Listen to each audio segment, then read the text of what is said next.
Hello friends, Archana veg ರೆಸಿಪಿಗೆ ಎಲ್ರಿಗೂ ಕೂಡ ಸ್ವಾಗತ. ಇವತ್ತು ಡಯಟ್ ಬಗ್ಗೆ ಕೆಲವೆಲ್ಲ ಇನ್ಫಾರ್ಮೇಷನ್ನ ಕೊಡಬೇಕು ಅಂತ ಹೇಳಿ ಈ ವಿಡಿಯೋನ ಮಾಡ್ತಾ ಇದ್ದೇನೆ. ಹಾಗೆ ನಿಮ್ಮ ಕಮೆಂಟ್ಸ್ ಕೆಲವೆಲ್ಲ ಪೆಂಡಿಂಗ್ ಇದೆ, ಅದಕ್ಕೆಲ್ಲ ಆನ್ಸರ್ ಮಾಡಲಿಕ್ಕೆ ಕೂಡ ಇತ್ತು, ಅದಕ್ಕೆ ಕೂಡ ಈ ವಿಡಿಯೋನ ಮಾಡ್ತಾ ಇದ್ದೇನೆ. ಅದು ಏನಪ್ಪ ಅಂದರೆ, ಒಂದು ಸ್ಟಕ್ ಆದಂತಹ ವೆಯ್ಟನ್ನು ನಾವು ಹೇಗೆ ಪುನಃ ವೆಯ್ಟ್ ಡೌನ್ ಆಗಬೇಕಾದ್ರೆ ಯಾವ ರೀತಿ ಡಯಟ್ ಪ್ಲಾನ್ ಅನ್ನ ಮಾಡಬೇಕು ಅಂತ ಹೇಳಿ ಇವತ್ತಿನ ನಾನೊಂದು ನಿಮಗೆ ಡಿಟಾಕ್ಸ್ ಡಯಟ್ ಪ್ಲಾನ್ ಅನ್ನ ಮಾಡಿದ್ದೇನೆ. ಒಂದು ದಿನ ಮಾಡಿದಂತಹ ನನ್ನ ಡಯಟ್ ಪ್ಲಾನ್ ಇದೆ, ಡಿಟಾಕ್ಸ್ ಡಯಟ್ ಪ್ಲಾನ್ ಏನಿದೆ ಅದರ ರೆಸಿಪಿ ಯಾವ ರೀತಿ ಇರ್ತದೆ, ಅದನ್ನ ಯಾವ ರೀತಿ ಮಾಡಬೇಕು ಅನ್ನೋದನ್ನ ಇವತ್ತಿನ ವಿಡಿಯೋದಲ್ಲಿ ತಿಳಿಸಿಕೊಡ್ತೇನೆ. ಈ ಡಿಟಾಕ್ಸ್ ಡಯಟ್ ಪ್ಲಾನ್ ಇಂದ ನಿಮ್ಮ ಸ್ಟಕ್ ಆಗಿರುವಂತಹ ವೆಯ್ಟ್ ಡೌನ್ ಆಗ್ಲಿಕ್ಕೆ ಸ್ಟಾರ್ಟ್ ಆಗ್ತದೆ. ಮತ್ತೊಂದು, ನೀವು ವೆಯ್ಟ್ ಅನ್ನ ಹೇಗೆ ಮ್ಯಾನೇಜ್ ಮಾಡಬೇಕು ಅಂತ ಹೇಳಿ. ಮ್ಯಾನೇಜ್ ಮಾಡಬೇಕು ಅಂದ್ರೆ, ಈಗ ನೀವು ನಿಮ್ಮ ಒಂದು ಏನು ಹೈಟಿಗೆ ಎಷ್ಟು ವೆಯ್ಟ್ ಇರ್ತೀರಾ ಅಷ್ಟು ಕರೆಕ್ಟ್ ಆಗಿ ಇದ್ದೀರಾ ಅಂತ ಆದ್ರೆ, ನೀವು ದೀಪಾವಳಿ ಬಂತು, ಹಬ್ಬ ಬಂತು, ಅಥವಾ ಏನೋ ಬರ್ತ್ಡೇ ಪಾರ್ಟಿಯ ಮದುವೆ ಫಂಕ್ಷನ್ ಏನೋ ಹೋಗಿ ಸ್ವೀಟ್ ಅದು ಇದು ತಿಂತೀರಾ, ಆಗ ನಿಮ್ಗೆ ಸ್ವಲ್ಪ ವೆಯ್ಟ್ ಗೇನ್ ಆಗ್ಬೋದು. ಆ ರೀತಿ ವೆಯ್ಟ್ ಗೇನ್ ಆದ ಟೈಮಲ್ಲಿ ಅದನ್ನ ಹೇಗೆ ಮ್ಯಾನೇಜ್ ಮಾಡೋದು, ಅದಕ್ಕೆ ಹೇಳುವಂಥದ್ದು ಡಿಟಾಕ್ಸ್ ಡಯಟ್ ಪ್ಲಾನ್ ಅಂತ ಹೇಳಿ. ಈಗ ಫಿಲ್ಮ್ ಸ್ಟಾರ್ಗಳಿರ್ಬೋದು, ಅವರೆಲ್ಲ ಕೆಲವರೆಲ್ಲ ಎಷ್ಟು ತಿಂದ್ರು ಕೂಡ ಹೇಗೆ ಅವರು ಫಿಟ್ ಆಗಿರ್ತಾರೆ, ಫಿಟ್ನೆಸ್ ಅನ್ನ ಹೇಗೆ ಮೇಂಟೈನ್ ಮಾಡ್ತಾರೆ ಅನ್ನೋದು ಈ ವಿಡಿಯೋದಲ್ಲಿ ನಾನು ನಿಮ್ಗೆ ತಿಳಿಸಿಕೊಡ್ತೇನೆ. ಅಂದ್ರೆ ಹೇಗೆ ಅಂತ ಹೇಳಿದ್ರೆ, ಅದಕ್ಕೆ ಅದರದೇ ಆದ ಡಯಟ್ ಪ್ಲಾನ್ ಇದೆ. ಈ ಡಿಟಾಕ್ಸ್ ಡಯಟ್ ಪ್ಲಾನ್ ಅನ್ನ ನಾವು ವಾರಗಟ್ಲೆ, ತಿಂಗಳಗಟ್ಲೆ ಎಲ್ಲ ಮಾಡುವ ಹಾಗಿಲ್ಲ. 2 ರಿಂದ 3 ದಿವಸ ಈ ಡಿಟಾಕ್ಸ್ ಡಯಟ್ ಪ್ಲಾನ್ ಅನ್ನ ಮಾಡಿದ್ರೆ, ನೀವು ಹೆಚ್ಚುವರಿ ತಿಂದಂತಹ ಏನು ಹೈ ಕ್ಯಾಲೋರಿ ಏನಾದ್ರೂ ತಿಂದಿದ್ರೆ ಎಲ್ಲ ಅದನ್ನ ಬ್ಯಾಲೆನ್ಸ್ ಮಾಡ್ಲಿಕ್ಕೆ ಈ ಡಯಟ್ ಹೆಲ್ಪ್ ಆಗುತ್ತೆ. ಇನ್ನೊಂದು ವಿಚಾರ ಅಂತ ಹೇಳಿದ್ರೆ, ಇಂಟರ್ಮಿಟೆಂಟ್ ಫಾಸ್ಟಿಂಗ್ ಬಗ್ಗೆ ತುಂಬಾ ಜನ ಕೇಳ್ತೀರಾ. ಮೇಡಮ್, ನೀವು ಯಾಕೆ ಇಂಟರ್ಮಿಟೆಂಟ್ ಫಾಸ್ಟಿಂಗ್ ಮಾಡೋದಿಲ್ಲ, ನೀವು ಯಾಕೆ ಬಿಟ್ರಿ, ಇಂಟರ್ಮಿಟೆಂಟ್ ಫಾಸ್ಟಿಂಗ್ ಮಾಡ್ತೀರಾ ಅಂತ ಹೇಳಿ. ನಾನು ಇಂಟರ್ಮಿಟೆಂಟ್ ಫಾಸ್ಟಿಂಗ್ 16 hours ಫಾಸ್ಟಿಂಗ್ ನನಗೆ ಕಷ್ಟ ಆಗ್ತದೆ ಅಂತ ಹೇಳಿ ನಾನು ಬಿಟ್ಟಿದ್ದೇನೆ.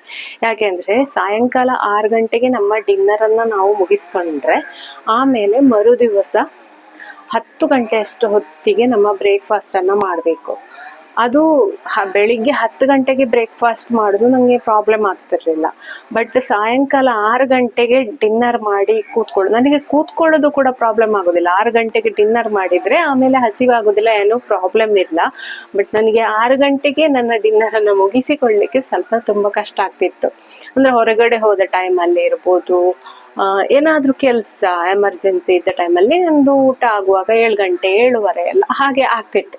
7:15 ಆಯ್ತು ಅಂತ ಹೇಳಿದ್ರೆ ಮರುದಿವಸ ನೀವು 11:30ವರೆಗೆ ನಿಮ್ಮ ಬ್ರೇಕ್ಫಾಸ್ಟ್ ಟೈಮನ್ನ ಇನ್ಕ್ರೀಸ್ ಮಾಡಬಾರ್ದು. ಅಷ್ಟು ಲಾಂಗ್ ಕಷ್ಟ ಆಗ್ತದೆ. ಯಾಕೆಂದ್ರೆ ಈಗ ರಾತ್ರಿ 8 ಗಂಟೆಗೆ ಸಹ ನೀವು ಊಟವನ್ನ ಮಾಡ್ಬೋದು, ಆದ್ರೆ ಮರುದಿವಸ ಬ್ರೇಕ್ಫಾಸ್ಟ್ 12 ಗಂಟೆಗೆ ಅಂತ ಹೇಳಿದ್ರೆ ಅಷ್ಟು ಹೊತ್ತು ಉಪವಾಸ ಇರ್ಲಿಕ್ಕೆ ನಂಗೆ ಆಗೋದಿಲ್ಲ.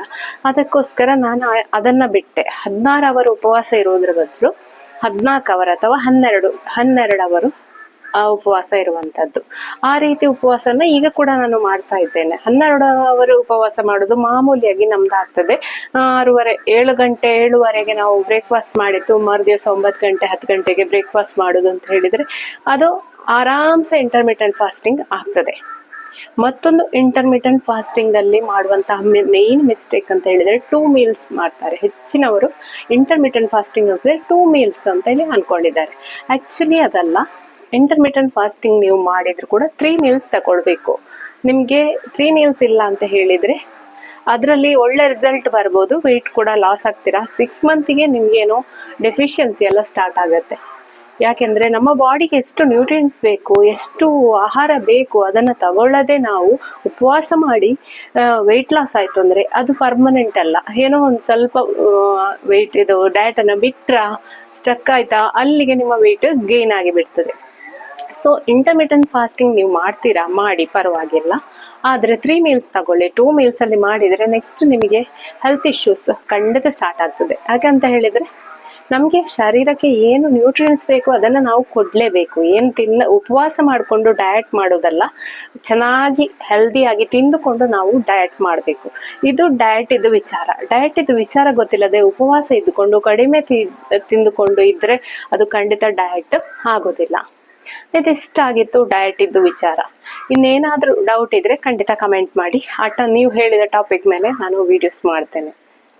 ಈಗ ಇವತ್ತಿನ ಡಿಟಾಕ್ಸ್ ಡಯಟ್ ಪ್ಲಾನ್ ಇದ್ದು ರೆಸಿಪೀಸನ್ನು ನೋಡ್ಕೊಂಡು ಬರುವ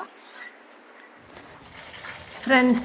ಈ ಡಿಟಾಕ್ಸ್ ಡಯಟ್ ಪ್ಲ್ಯಾನಲ್ಲಿ ಮೊದಲಿಗೆ ನೀವು ಮಾಡಬೇಕಾದಂಥ ಮಾರ್ನಿಂಗ್ ನೀವು ಶುಂಠಿ ಟೀಯನ್ನು ಕುಡಿಬೇಕು. ಯಾಕೆಂದರೆ ನಾವು ಹೆವಿಯಾಗಿ ತಿಂದಿರ್ತೇವೆ ಹಬ್ಬ ಅಂತ ಹೇಳಿ, ಆ ಥರ ಇರುವಾಗ ಅಥವಾ ನಮ್ಮ ವೆಯ್ಟ್ ಮೇಂಟೈನ್ ಆಗಬೇಕು ಅಂತ ಇದ್ದರೆ ಕೂಡ ಈ ಥರ ಶುಂಠಿ ಹಾಕಿ ಟೀಯನ್ನು ಕುಡಿಬೇಕು. ಟೀ ಅಂತ ಹೇಳಿದರೆ ಹಾಲು ಹಾಕಿ ಅಲ್ಲ, ಬರೀ 1 ಗ್ಲಾಸ್ ನೀರಿಗೆ ಶುಂಠಿಯನ್ನು ಹೀಗೆ ತುರಿದು ಹಾಕಿ 2 ರಿಂದ 3 ನಿಮಿಷ ಕುದಿಸಿಕೊಳ್ಬೇಕು. ಆಮೇಲೆ ಇದಕ್ಕೆ ಒಂದು ಅರ್ಧ ಲೆಮನ್ ಜ್ಯೂಸನ್ನು ಆ್ಯಡ್ ಮಾಡಿ ಕುಡಿಬೇಕು. ಇದರಿಂದ ನಮಗೆ ವೆಯ್ಟ್ ಲಾಸಿಗೆ ತುಂಬಾ ಹೆಲ್ಪ್ ಆಗ್ತದೆ. ನಮ್ಮ ಮೆಟಬಾಲಿಸಮ್ ಅಂತ ಹೇಳೋದು ಇನ್ಕ್ರೀಸ್ ಆಗ್ತದೆ. ಮೆಟಬಾಲಿಕ್ ರೇಟ್ ಇನ್ಕ್ರೀಸ್ ಆದ ಕೂಡಲೇ ವೆಯ್ಟ್ ಲಾಸು ಕ್ವಿಕ್ಕಾಗಿ ಆಗ್ತದೆ. ಸ್ಟಕ್ ಆದಂಥ ವೆಯ್ಟ್ ರಿಡಕ್ಷನ್ ಆಗಲಿಕ್ಕೆ ಸ್ಟಾರ್ಟ್ ಆಗ್ತದೆ. ಇದನ್ನು ನೀವು ಡಿಟಾಕ್ಸ್ ಡಯಟ್ ಪ್ಲ್ಯಾನ್ ಮಾಡುವುದಾದರೆ ಅಟ್ಲೀಸ್ಟ್ ಒಂದು ವಾರಗಟ್ಟಲೆ ಎಲ್ಲ ಮಾಡೋದು ಬೇಡ, 3 ದಿವಸ. ಅಥವಾ ನೀವು ತುಂಬ ವೆಯ್ಟ್ ಲಾಸ್ ಆಗಬೇಕು ಅಂತ ನಿಮಗೆ ಹಠ ಉಂಟು ಅಂತಂದರೆ 3 ಅಥವಾ 4 ದಿವಸ ಮಾಡಿ. ಯಾಕೆಂದರೆ ಈ ಒಂದು ಡಿಟಾಕ್ಸ್ ಡಯಟ್ ಪ್ಲ್ಯಾನಲ್ಲಿ ಹೆವಿ ವರ್ಕೌಟ್ ಎಲ್ಲ ಮಾಡುವಾಗಿಲ್ಲ. ನೀವು ಈ ಡಯಟ್ ಪ್ಲ್ಯಾನ್ ಮಾಡುವಾಗ ಸ್ವಲ್ಪ ಮೀಡಿಯಮ್ ಆಗಿ ವಾಕಿಂಗ್ ಮಾಡಿದರೆ ಸಾಕು. ಯಾಕೆಂದರೆ ಫುಡ್ ಕಡಿಮೆ ಇರ್ತದೆ ನಿಮಗೆ. ಹಾಗೆ ನೀರು ಸಾಕಷ್ಟು ಕುಡಿತಾ ಇರಬೇಕು. ಈ ಒಂದು ಶುಂಠಿ ಟೀಯನ್ನು ನೀವು ಕುಡಿಬೇಕು ಮಾರ್ನಿಂಗ್. ಹಾಗೆ ನೀವು ಬಾದಾಮ್ ತಿನ್ನೋದಾದರೆ ಬಾದಾಮ್, ಆ ಥರ ಡ್ರೈ ನಟ್ಸ್ ಏನಿದೆ ಅದನ್ನು ಕೂಡ ಬೆಳಿಗ್ಗೆ ತಗೊಳ್ಬೋದು. ಹಾಗೆ ನೀರು ಕುಡಿಯೋದು ಎಷ್ಟು ಬೇಕಾದರೂ ನೀವು ಕುಡಿಬೋದು ನೀರನ್ನು. ಇದಾದ ನಂತರ ನೆಕ್ಸ್ಟ್ ಬ್ರೇಕ್ಫಾಸ್ಟ್ ಆಪ್ಷನ್ ನಾನು ಇಲ್ಲಿ ಒಂದನ್ನು ನಾನೀಗ ತೋರಿಸ್ತೇನೆ. ಓಟ್ಸನ್ನು ಬೇಯಿಸ್ಕೊಂಡು ತಿನ್ನುವಂಥದ್ದು. ಓಟ್ಸಿಗೆ ಒಂದು ಅರ್ಧದಿಂದ 3/4 ಗ್ಲಾಸಷ್ಟು ನೀರನ್ನು ಹಾಕ್ಕೊಳ್ಬೇಕು. ಹಾಗೆ ಒಂದು ಅರ್ಧ ಗ್ಲಾಸ್ ಹಾಲನ್ನು ಹಾಕಿ ಬೇಯಿಸ್ಕೊಳ್ಬೇಕು. ಈ ರೀತಿ ಕ್ರೀಮಿ ಟೆಕ್ಸ್ಚರಲ್ಲಿ ಬರ್ತದೆ. ಇದು ತುಂಬಾ ಟೇಸ್ಟಿ ಆಗ್ತದೆ ತಿನ್ನಲಿಕ್ಕೆ. ಆಮೇಲೆ ಇದಕ್ಕೆ ನೀವು ಚಿಯಾ ಸೀಡ್ಸನ್ನು ಕೂಡ ಆ್ಯಡ್ ಮಾಡ್ಕೊಳ್ಬೋದು. ಈ ಒಂದು ರೆಸಿಪಿಯಲ್ಲಿ ನಾನು ಚಿಯಾ ಸೀಡ್ಸನ್ನು ಆ್ಯಡ್ ಮಾಡ್ಕೊಳ್ಳಿಲ್ಲ. ಆಮೇಲೆ ಇದು ತುಂಬಾ ಲೋ ಕ್ಯಾಲರಿ ಫುಡ್ ಆಗಿರ್ತದೆ. ನಾನಿಲ್ಲಿ ಆ್ಯಪಲನ್ನು ಆ್ಯಡ್ ಮಾಡ್ಕೊಂಡಿದ್ದೇನೆ, ಬಾಳೆಹಣ್ಣನ್ನು ಆ್ಯಡ್ ಮಾಡ್ಕೊಂಡಿದ್ದೇನೆ. ನೀವು ಅದರ ಬದಲಾಗಿ ಆ್ಯಪಲನ್ನು ಕೂಡ ಆ್ಯಡ್ ಮಾಡ್ಕೊಳ್ಬೋದು. ಯಾಕೆ ಅಂತ ಹೇಳಿದರೆ ಬಾಳೆಹಣ್ಣು ಸ್ವಲ್ಪ ಹೈ ಕ್ಯಾಲೋರಿ ಫುಡ್ ಆಗಿರ್ತದಲ್ಲ, ಅದಕ್ಕೋಸ್ಕರ. ಇದು ಮಾಮೂಲಿ ಓಟ್ಸನ್ನು ಇಲ್ಲಿ ನಾನು ಯೂಸ್ ಮಾಡ್ಕೊಂಡಿದ್ದೇನೆ. ಮಾಮೂಲಿ ಓಟ್ಸಿಂದ ಈ ರೀತಿ ಒಂದು ರೆಸಿಪಿಯನ್ನು ಮಾಡಿ ನೀವು ತಿಂದರೆ ತುಂಬಾ ಟೇಸ್ಟಿಯಾಗಿರ್ತದೆ. 4 ಬಾದಾಮಿ ಬೆಳಿಗ್ಗೆ ಯಾವಾಗಲೂ ನಾನು ತಿನ್ನುವಂಥದ್ದನ್ನು ಇವತ್ತು ಓಟ್ಸಿಗೆ ಹಾಕ್ಕೊಂಡಿದ್ದೇನೆ. ಹಾಗೆ ಒಂದು ಸ್ವಲ್ಪ ಟೇಸ್ಟಿಗೆ 1/4 ಚಮಚದಷ್ಟು ಬೆಲ್ಲದ ಪುಡಿಯನ್ನು ಹಾಕ್ಕೊಂಡಿದ್ದೇನೆ. ನಿಮಗೆ ಇಷ್ಟ ಇಲ್ಲ ಅಂದರೆ ಸ್ಕಿಪ್ ಮಾಡ್ಬೋದು. ಹಾಗೆ ತಿಂತೇನೆ ಅಂತ ಇದ್ದರೆ ತಿನ್ಬೋದು, ಏನೂ ತೊಂದರೆ ಇಲ್ಲ. ಇದನ್ನು ಜಸ್ಟ್ ಒಂದು ಟೇಸ್ಟಿಗೋಸ್ಕರ, ಅದೇನೂ ಸಿಹಿ ಅಂತೇಳಿ ಅನಿಸೋದಿಲ್ಲ. ಜಸ್ಟ್ ಸಪ್ಪೆ ಅನಿಸೋದಕ್ಕೆ ನಾನು ಅಷ್ಟು ಜಾಗರಿಯನ್ನು ಯೂಸ್ ಮಾಡ್ಕೊಂಡಿದ್ದೇನೆ. ನಿಮಗೆ ಬೆಳಿಗ್ಗೆ ಬ್ರೇಕ್ಫಾಸ್ಟ್ ಈ ಥರ ಸಿಹಿಯಾಗಿ ಇಷ್ಟ ಇಲ್ಲ ಅಂತ ಹೇಳಿದರೆ ಇದನ್ನೇ ನೀವು ಓಟ್ಸನ್ನು ಸ್ವಲ್ಪ ಒಗ್ಗರಣೆ ಹಾಕ್ಕೊಂಡು ಬೇಯಿಸ್ಕೊಂಡು ಕಿಚಡಿ ಥರ ಮಾಡ್ಕೊಳ್ಬೋದು. ಒಗ್ಗರಣೆ ಸ್ವಲ್ಪ ತರಕಾರಿ ಎಲ್ಲ ಹಾಕ್ಕೊಂಡು ರವಾ ಉಪ್ಮಾ ಎಲ್ಲ ಮಾಡ್ತೇವಲ್ಲ, ಅದೇ ರೀತಿ ಓಟ್ಸು ಉಪ್ಮಾವನ್ನು ಬೆಳಿಗ್ಗೆ ತಗೊಳ್ಬೋದು. ಆ ಆಪ್ಷನ್ ಕೂಡ ಕೊಡ್ತೇನೆ ನಾನಿಲ್ಲಿ ಈ ಡಯಟ್ ಪ್ಲ್ಯಾನಲ್ಲಿ. ಯಾಕೆಂದರೆ ಓಟ್ಸ್ ಮತ್ತು ತುಂಬಾ ಲೋ ಕ್ಯಾಲೋರಿ ಫುಡ್, ನಿಮಗೆ ತುಂಬಾ ಹೆಲ್ಪ್ ಆಗ್ತದೆ. ಇದು ನಿಮ್ಮ ಅಂದರೆ ಈ ರೈಸ್ ಐಟಮ್ ಆಗಿರ್ಬೋದು ಅಂಥದ್ದು ಯಾವುದು ಬೆಳಿಗ್ಗೆ ತಿನ್ನೋಲಿಕ್ಕಿಲ್ಲ. ತುಂಬ ಹೈ ಪ್ರೋಟೀನ್ ಕೂಡ ಇಲ್ಲ, ಕಾರ್ಬ್ ಕೂಡ ಇದರಲ್ಲಿ ಕಡಿಮೆ ಇದೆ. ಒಂದು ಒಳ್ಳೆ ಫುಡ್ ಅಂತ ಹೇಳ್ಬೋದು. ಡಿಟಾಕ್ಸ್ ಡಯಟ್ ಪ್ಲ್ಯಾನಲ್ಲಿ ಇದೊಂದು ಒಳ್ಳೆ ಫುಡ್ ಅಂತ ಹೇಳ್ಬೋದು. ಹಾಗೆ ಇದೇ ರೀತಿ ತಿನ್ನಬೇಕು ಅಂತೇನಿಲ್ಲ. ಓಟ್ಸ್ ಉಪ್ಮಾ ಆದರೂ ಮಾಡ್ಕೊಳ್ಬೋದು, ಅಥವಾ ಓಟ್ಸನ್ನು ನೀವು ಸ್ಮೂತಿಯಾಗಿ ಮಾಡಿಕೊಂಡಾದರೂ ತಿನ್ಬೋದು. ನಮ್ಮ ವೆಯ್ಟನ್ನು ಮೇಂಟೈನ್ ಮಾಡಲಿಕ್ಕೆ, ಹಾಗೆ ಸ್ಟಕ್ಕಾದ ವೆಯ್ಟನ್ನು ಸರಿ ಮಾಡಿಕೊಳ್ಳಿಕ್ಕೆ ಓಟ್ಸ್ ಹೇಳೋದು ಒಂದು ಬೆಸ್ಟ್ ಆಪ್ಷನ್ ಅಂತ ಹೇಳ್ಬೋದು. ಆಮೇಲೆ ಇದಕ್ಕೆ ನಾನು ಸ್ವಲ್ಪ ಒಣ ದ್ರಾಕ್ಷಿಯನ್ನು ಕೂಡ ಸೇರಿಸ್ಕೊಂಡೆ, ಒಂದು ಬಾಳೆಹಣ್ಣನ್ನು ಕೂಡ ಸೇರಿಸ್ಕೊಂಡಿದ್ದೇನೆ. ಇದು ನನ್ನ ಮಾರ್ನಿಂಗ್ ಬ್ರೇಕ್ಫಾಸ್ಟ್ ಆಗಿತ್ತು. ನೀವು ಬೇಕಾದರೆ ಆ್ಯಪಲ್ ಆದರೂ ಆ್ಯಡ್ ಮಾಡ್ಕೊಳ್ಬೋದು, ತೊಂದರೆ ಇಲ್ಲ. ಅದಾದ ನಂತರ ನೆಕ್ಸ್ಟ್ ನಾನು ಲಂಚಿಗೆ ಮತ್ತೊಂದು ರೆಸಿಪಿಯನ್ನು ಮಾಡ್ತಾಯಿದ್ದೇನೆ. ಈ ರೆಸಿಪಿಗೆ ಸಾಕಷ್ಟು ತರಕಾರಿಗಳನ್ನು ನಾವು ಯೂಸ್ ಮಾಡಬೇಕು. ಯಾವುದೇ ಸ್ಟಕ್ಕಾದ ವೆಯ್ಟ್ ಕಡಿಮೆ ಆಗಬೇಕು ಅಂತಿದ್ದರೆ ಅಥವಾ ವೆಯ್ಟ್ ಮೈಂಟೈನ್ ಮಾಡುವಾಗ, ನಿಮ್ಮ ವೆಯ್ಟನ್ನು ಮೇಂಟೆನೆನ್ಸ್ ಮಾಡುವಾಗೆಲ್ಲ ನೀವು ಸಾಕಷ್ಟು ತರಕಾರಿಗಳನ್ನು ತಿನ್ನಬೇಕು. ಹಣ್ಣುಗಳಿಂದ ಜಾಸ್ತಿ ತರಕಾರಿಗಳನ್ನು ತಿನ್ನಬೇಕು. ಇಲ್ಲಿ ಸ್ವಲ್ಪ ಜೀರಿಗೆ ಹಾಗೆ ಈರುಳ್ಳಿಯನ್ನು ಹಾಕಿ ಫ್ರೈ ಮಾಡ್ತಾ ಇದ್ದೇನೆ. ಆಮೇಲೆ ನಿಮ್ಮ ಮನೆಯಲ್ಲಿ ಯಾವ ತರಕಾರಿ ಇದೆ ಅದೆಲ್ಲವನ್ನು ಆ್ಯಡ್ ಮಾಡ್ಕೊಳ್ಳೋದು. ಕಾಲಿಫ್ಲವರ್ ಇದ್ದರೆ ಕಾಲಿಫ್ಲವರ್, ಬ್ರೋಕೋಲಿ ಆ ಥರ ಯಾವುದೇ ತರಕಾರಿಯನ್ನು ಕೂಡ ನೀವಿಲ್ಲಿ ಆ್ಯಡ್ ಮಾಡ್ಕೊಳ್ಬೋದು. ಆಮೇಲೆ ನಾನು ಕ್ಯಾರೆಟ್ ಸ್ವಲ್ಪ ಹಾಕ್ಕೊಂಡೆ, ಹಾಗೆ ಟೊಮೆಟೊವನ್ನು ಕೂಡ ಆ್ಯಡ್ ಮಾಡ್ಕೊಂಡಿದ್ದೇನೆ. ಈ ರೆಸಿಪಿ ಮಾಡಲಿಕ್ಕೆ ಕೂಡ ತುಂಬಾ ಈಸಿ. ಜೊತೆಗೆ ನಾನಿಲ್ಲಿ ನಮಗೆ ಪ್ರೋಟೀನ್ ಬೇಕಲ್ವ, ಅದಕ್ಕೋಸ್ಕರ ಕೆಂಪು ಕಡಲೆಯನ್ನು ನೆನೆಸಿ ಇಟ್ಕೊಂಡಿದ್ದೇನೆ. ನೈಟ್ ನೆನೆಸ್ಕೊಂಡ್ರೆ ಮರುದಿವಸ ಲಂಚಿಗೆ ಮಾಡಲಿಕ್ಕೆ ಈಸಿ ಆಗ್ತದೆ. ಹಾಗೆ ಸ್ವಲ್ಪ ಸೋರೆಕಾಯಿ ಇತ್ತು, ಅದನ್ನು ಕೂಡ ಹಾಕ್ಕೊಂಡೆ. ಮನೆಯಲ್ಲಿ ಯಾವ ತರಕಾರಿ ಇದೆ ಅದನ್ನೆಲ್ಲ ಹಾಕ್ಕೊಳ್ಳೋದು, ಚೆನ್ನಾಗಿ ಫ್ರೈ ಮಾಡ್ಕೊಳ್ಳೋದು. ಎಣ್ಣೆ ಒಂದೇ ಚಮಚ ಹಾಕ್ಕೊಂಡಿತ್ತು. ಇದು ಫ್ರೈ ಆಗ್ತಾ ಇದ್ದಾಗೇ ನಾನು ಆಲ್ರೆಡಿ ಕುಕ್ಕರಲ್ಲಿ ಕಡಲೆಯನ್ನು ಬೇಯಿಸ್ಕೊಂಡಿದ್ದೇನೆ. ಆ ಬೇಯಿಸಿದಂತಹ ಕಡಲೆ, ಅದರಲ್ಲಿ ಸ್ವಲ್ಪ ನೀರು ಕೂಡ ಇತ್ತು. ಅದೇ ನೀರಲ್ಲಿ ಈ ತರಕಾರಿಯನ್ನು ಬೇಯಿಸ್ಕೊಳ್ಳೋದು. ಸ್ವಲ್ಪ ಸ್ಪೈಸಸ್ ಇದಕ್ಕೆ ಮೆಣಸಿನ ಹೊಡಿ, ಹಳದಿ ಪೌಡರ್, ಸ್ವಲ್ಪ ಕೋರಿಯಾಂಡರ್ ಪೌಡರ್, ಒಂದು ಸ್ವಲ್ಪ ಗರಂ ಮಸಾಲೆ, ನಿಮಗೆ ಬೇಕಾದ ಮಸಾಲೆಯನ್ನು ಆ್ಯಡ್ ಮಾಡ್ಕೊಳ್ಳಿ. ತುಂಬ ಸಿಂಪಲ್ ರೆಸಿಪಿ, ಹಾಗೆ ಹೈ ಪ್ರೋಟೀನ್, ಹೆಲ್ದಿ ಕೂಡ. ಇದನ್ನು ಕಡಲೆ ಹಾಕಿ ಬೇಯಿಸ್ಕೊಂಡ್ರೆ ನಮ್ಮ ರುಚಿಯಾದಂತಹ ಸಲಾಡ್, ಅಂದರೆ ಬೇಯಿಸಿಕೊಂಡಂತಹ ಸಲಾಡ್ ರೆಡಿ ಆಗುತ್ತೆ. ಇದು ಮಾತ್ರ ಲಂಚಿಗೆ, ಮತ್ತು ರೈಸ್ ಆಗಲಿ ಬೇರೆ ಏನೂ ತಿನ್ನಲಿಕ್ಕೆ ಇಲ್ಲ.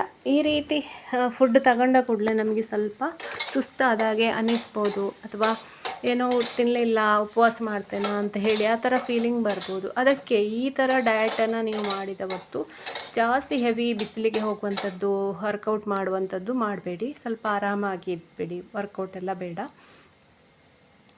ನೀರನ್ನು ಸಾಕಷ್ಟು ಕುಡೀರಿ. ಹಾಗೆ 11 ಗಂಟೆ ಅಷ್ಟೊತ್ತಿಗೆ ಒಂದು ಎಳನೀರು ಕುಡೀರಿ. ಎಳನೀರು ನಿಮಗೆ ಸಿಗಲಿಲ್ಲ ಅಂತಾದರೆ ಮಜ್ಜಿಗೆ ನೀರು ಕುಡೀರಿ. ಅಥವಾ ಇದು ಕಂಪಲ್ಸರಿಯಾಗಿ ಡಿಟಾಕ್ಸ್ ಜ್ಯೂಸನ್ನು ಕುಡಿಯೋದನ್ನು, ABC ಜ್ಯೂಸ್, ಬೀಟ್ರೂಟ್, ಕ್ಯಾರೆಟ್ ಮತ್ತು ಆ್ಯಪಲ್ ಹಾಕಿ 11 ಗಂಟೆ ಅಷ್ಟೊತ್ತಿಗೆ ಡಿಟಾಕ್ಸ್ ಜ್ಯೂಸನ್ನು ಕಂಪಲ್ಸರಿಯಾಗಿ ಕುಡೀರಿ 11 ಗಂಟೆಗೆ.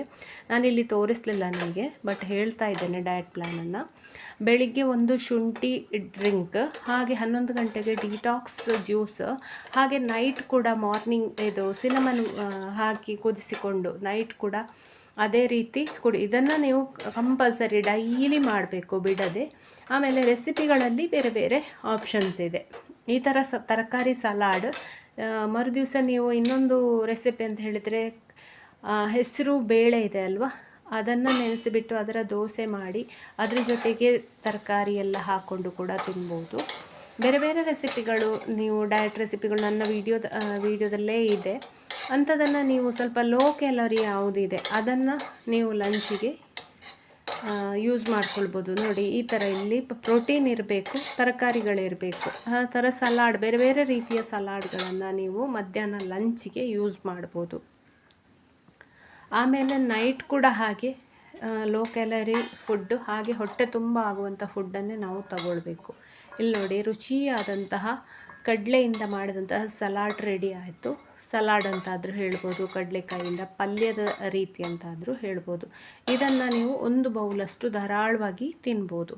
ನಿಮಗೆ ಹೊಟ್ಟೆ ಫುಲ್ಲಾಗ್ತದೆ. ಪ್ರೋಟೀನ್ ಇದ್ದ ಕಾರಣ ಏನೂ ತೊಂದರೆ ಇಲ್ಲ. ಹೊಟ್ಟೆ ಹಸಿವು ಅಂತ ಹೇಳೋ ಫೀಲಿಂಗ್ ಬರೋದಿಲ್ಲ. ಇದನ್ನು ತಿನ್ನೋದಕ್ಕಿಂತ ಮೊದಲೇ ನೀವು ಬೇಕಾದರೆ ಹಸಿಯಾಗಿ ಟೊಮೆಟೊ ಇರ್ಬೋದು, ಕುಕುಂಬರ್, ಅದನ್ನು ಕೂಡ ಆ್ಯಡ್ ಮಾಡ್ಕೊಳ್ಬೋದು. ಇದು ಸಾಕಾಗಲಿಲ್ಲ ನಿಮಗೆ ಅಂತಾದರೆ, ಹಸಿವಾಗ್ತದೆ ಅಂತಾದರೆ ಸಲಾಡನ್ನು ಹಸಿಯಾಗಿ ಇರುವಂಥದ್ದು ಟೊಮೆಟೊ ಇರ್ಬೋದು, ಕ್ಯಾರೆಟ್ ಇರ್ಬೋದು, ಅಥವಾ ಕುಕುಂಬರ್, ಆ ಥರ ಕೂಡ ಆ್ಯಡ್ ಮಾಡ್ಕೊಳ್ಬೋದು. ಹಾಗೆ ಅದನ್ನು ತಿನ್ನೋ ಮೊದಲೇ ನೀರು ಕೂಡ ಅಷ್ಟೇ ಕುಡೀರಿ. ಡಿಟಾಕ್ಸ್ ಜ್ಯೂಸ್ 11 ಗಂಟೆಗೆ ಕುಡಿಯೋದನ್ನು ಮರಿಬೇಡಿ. ಬೀಟ್ರೂಟ್ ಮತ್ತು ಕ್ಯಾರೆಟ್, ಆ್ಯಪಲ್ ಹಾಕಿ ಬೀಟ್ರೂಟ್ ಜ್ಯೂಸ್ ಮಾಡ್ಬೋದು, ಅಥವಾ ಆಮ್ಲ, ನೆಲ್ಲಿಕಾಯಿ ಹಾಕಿ ಮಾಡ್ಬೋದು. ಅದನ್ನು 11 ಗಂಟೆಗೆ ಕಂಪಲ್ಸರಿ 3 ದಿವಸ ಕುಡೀರಿ. ಅದಾದಮೇಲೆ ನೈಟ್ ಡಿನ್ನರಿಗೆ ಸ್ವಲ್ಪ ಎಣ್ಣೆ ಹಾಕ್ಕೊಂಡಿದ್ದೇನೆ, ಜೀರಿಗೆ ಹಾಕ್ಕೊಂಡಿದ್ದೇನೆ, ಬೆಳ್ಳುಳ್ಳಿ ಹಾಕ್ಕೊಂಡಿದ್ದೇನೆ. ಇದನ್ನು ಫ್ರೈ ಮಾಡ್ಕೊಳ್ಬೇಕು. ಹಾಗೆ ಕ್ಯಾರೆಟ್ ಮತ್ತು ಬೀಟ್ರೂಟನ್ನು ಆಲ್ರೆಡಿ ಈ ಕುಕ್ಕರಲ್ಲಿ ಬೇಯಿಸಿ ಇಟ್ಕೊಂಡಿದ್ದೇನೆ. ಈಗ ಇದಕ್ಕೆ ಒಂದು ಸ್ವಲ್ಪ ನೀರುಳ್ಳಿಯನ್ನು ಹಾಕಿ ಚೆನ್ನಾಗಿ ಫ್ರೈ ಆಗಬೇಕು. ಈರುಳ್ಳಿ ಚೆನ್ನಾಗಿ ಬೇಯಬೇಕು, ಅಲ್ಲಿವರೆಗೆ ಈರುಳ್ಳಿಯನ್ನು ಫ್ರೈ ಮಾಡ್ಕೊಳ್ಬೇಕು.